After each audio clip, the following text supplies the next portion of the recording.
히브리서 12장. 우리에게는 이렇게 많은 믿음의 증인들이 있습니다. 그들의 삶은 우리에게 믿음이 무엇인지 말해주고 있습니다. 그러므로 포기하지 말고 우리 앞에 있는 경주를 열심히 합시다. 우리의 삶 속에서 방해가 되는 것들은 다 없애버리고 우리를 쉽게 올가매는 죄를 벗어버립시다. 우리 믿음의 시작이며 또 믿음을 완전하게 하시는 주님만을 바라봅시다. 예수님께서는 십자가에 돌아가실 때 아무것도 아닌 것처럼 모든 부끄러움을 참아내셨습니다. 예수님께서는 하나님께서 예비해 두신 기쁨을 기대하셨기 때문에 그렇게 하실 수 있었던 것입니다. 이제 그분은 하나님 보좌의 오른편에 앉아 계십니다. 예수님을 생각하십시오. 예수님께서는 죄인들이 그를 미워해서 악한 일을 할 때에도 묵묵히 참으셨습니다. 지칠 때라도 낙심하지 말고 예수님의 본을 따르기 바랍니다. 여러분은 죄에 맞서 싸우고 있지만 아직 죽을 정도까지 싸워보지는 않았습니다.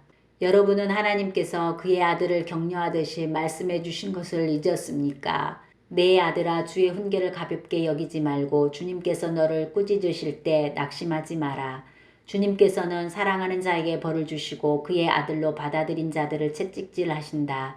따라서 여러분이 받는 고난을 아버지의 훈계로 알고 견디십시오.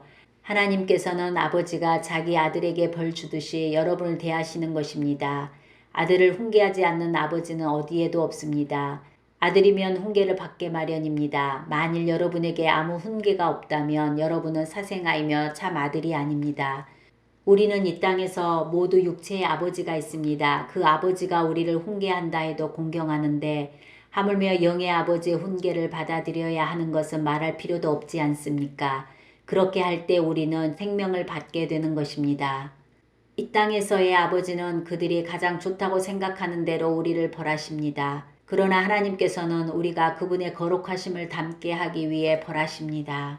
훈계를 받는 바로 그때에는 즐거움이 없고 고통스럽습니다. 그러나 후에 그 훈계 때문에 더 나은 사람이 된다면 우리에게 평안이 있을 것입니다. 왜냐하면 우리가 올바른 길 안에서 살아가게 되었기 때문입니다. 여러분은 피곤한 손과 연약한 무릎을 강하게 하여 일어나십시오.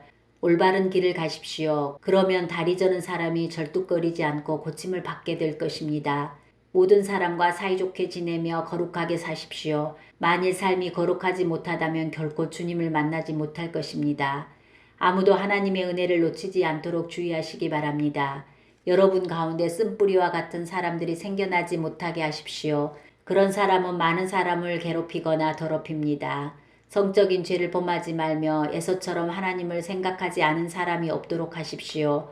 에서는 맏아들로서 아버지의 모든 것을 다 받을 수 있었지만 한 그릇에 먹을 것을 위하여 맏아들의 특권을 팔고 말았습니다. 여러분도 알다시피 에서는 그 후에 아버지의 축복을 받기 위해 울면서 부탁했지만 거절당했으며 회개할 기회를 얻지 못했습니다.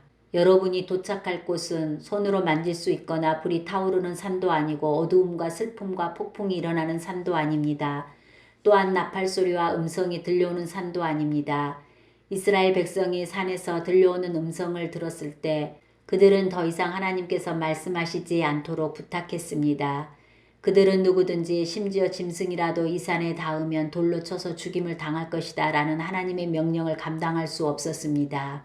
그 광경이 너무나 무서워 모세조차도 두렵고 떨린다고 말하였습니다. 그러나 여러분은 시온산에 이르렀으며 살아계신 하나님의 성 하늘의 예루살렘에 이르렀습니다. 이곳은 수많은 천사들이 기뻐하며 함께 모여 있는 곳입니다. 또 하늘에 이름이 기록된 맏아들의 모임이 열리는 곳이며 모든 사람의 심판자이신 하나님께서 계신 곳입니다. 그리고 완전하게 된 의인들의 영혼이 거하는 곳이기도 합니다. 여러분은 그의 백성들에게 하나님의 새 언약을 가져다 주신 예수님께서 계신 곳에 왔습니다. 여러분은 아벨의 피보다 더 나은 소식을 전해준 그리스도의 피에 가까이 나아온 것입니다. 여러분은 하나님께서 말씀하실 때 거역하지 마십시오. 옛 선조들은 땅에서 모세를 통해 경고를 받고도 순종하지 않다가 벌을 받았습니다. 이제는 하나님께서 하늘로부터 우리에게 경고하시는데 우리가 그 말씀을 듣지 않는다면 어떻게 되겠습니까? 예전에는 그 소리가 땅을 흔들었지만 이제는 땅뿐만 아니라 하늘까지도 다시 한번 흔들어 놓겠다고 하나님께서 약속하셨습니다. 다시 한번이라는 말은 흔들릴 수 있는 것들은 모조리 없애버리시겠다는 뜻이기도 합니다. 이것은 흔들리지 않는 것들만을 남기려는 것입니다. 우리가 흔들리지 않는 나라를 가졌으니 감사드립시다.